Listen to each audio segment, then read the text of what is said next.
Un cartable tout neuf, des copines à retrouver. Alors, qu'est-ce qu'il y a dans mon beau cartable? En début de semaine, Lola se faisait une joie de découvrir sa classe de CE1.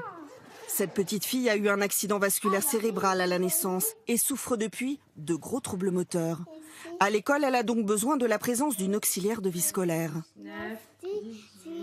Sauf que cette année, sa mère n'a pas reçu à temps le papier officiel qui lui attribue cette aide. Lola n'a pas pu faire sa rentrée.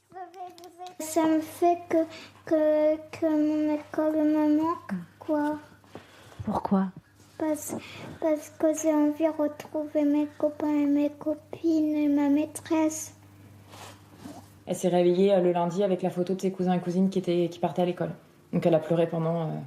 Elle était inconsolable. Pendant à peu près 2-3 heures, elle a été inconsolable. En cause, selon l'organisme qui accorde ces aides, une pièce manquante au dossier que la mère a dû leur fournir en urgence. Donc là, voilà, le dossier il a été déposé le 23 février 2018 et la décision a été prise le 27 août 2018. C'est super tard. C'est trop tard. Et dans le département de l'Eure, elle n'est pas la seule à se sentir abandonnée. Cette mère de famille attend elle aussi une AVS pour scolariser en maternelle sa fille, polyhandicapée.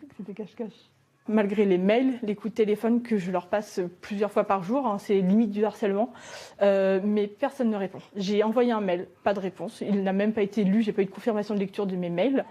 Aujourd'hui, 175 000 élèves en situation de handicap peuvent bénéficier d'un accompagnement. Sauf que pour les associations, le compte n'y est pas.